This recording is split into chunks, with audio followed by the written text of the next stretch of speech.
இப்போ நான் பார்க்க போகிறது இன்றைக்கி ஸ்மேக்கரில் சிக்னேச்சர் சீரிஸ் பேட்ஸு. இது வந்து அரௌண்ட் 20-21 இயர் அந்த ரேஞ்ச் மாடல். இது வந்து பார்த்திங்கன்னா வந்து லோக்கல் கிரிக்கெட்டர்ஸ்க்காகவே ஒரு நல்ல ஃபீல்டு பேக்காக ஒரு நல்ல லைஃப் இருக்கிற பேட்டாக வந்துச்சு. இதோட மெயின் இது என்னென்னா ஹேண்டில் வந்து கவுண்டர் பேலன்ஸ். ஏன்னா இந்த இடத்துல ஃபுல் ப்ரொஃபைல் தரதுனால பேட் அட் எனி பாயிண்ட் வந்து வெயிட் வந்து பாட்டமில் ஃபீல் ஆகக்கூடாது அப்படின்னால இந்த கவுண்டர் பேலன்ஸ் ஹேண்டில் கொடுத்துருப்பாங்க. இது உங்களுக்கு என்ன ஆகுனா கொஞ்சம் ஈவனாக டிஸ்ட்ரிபியூட் பண்ணி விட்டுரும். நிறைய பேர் பார்த்துருப்பீங்க கிரிப் போடுவாங்க பெருசு பெருசாக, அந்த மாதிரி தான் இது கவுண்டர் பேலன்ஸ் ஹேண்டில். கொஞ்சம் ஹேண்டில் இந்த இடத்துல மட்டும் கொஞ்சம் திக்காக இருக்கும். அப்போ வந்து பார்த்தீங்கன்னா பிடிக்கும்போது நல்ல பேலன்ஸ்டு ஃபீல் கிடைக்கும். ஒரு ஹெவி பேட் பிடிக்கிற மாதிரி ஃபீலே இருக்காது. பட் இந்த பேட்டை பொறுத்தளவுக்கு இது வந்து 1150 தான். இதோட ஃபேஸ் பாருங்கள் எப்படி இருக்குன்ட்டு, நல்ல க்ளீன் ஃபேஸ். இதோட ப்ரொஃபைலு பார்த்துருங்க. இதோட எம்ஆர்பி பார்த்தீங்கன்னா 27,000 எம்ஆர்பி. இது அட் பெட்டர் டிஸ்கவுண்ட் நம்ம ஸ்டோரில் இருக்குது, வந்து செக் பண்ணி பாருங்கள். இதோட ஹேமர் பிங் எப்படி இருக்குன்னு பார்ப்போம்.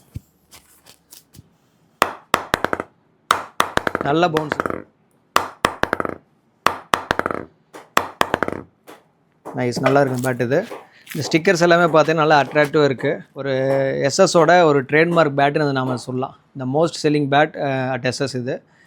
மெயினாக வந்து இது ஹிட்டர்ஸ்க்கு வந்து ஒரு கோ டு பேட்னு சொல்லுவேன். தேங்க்யூ.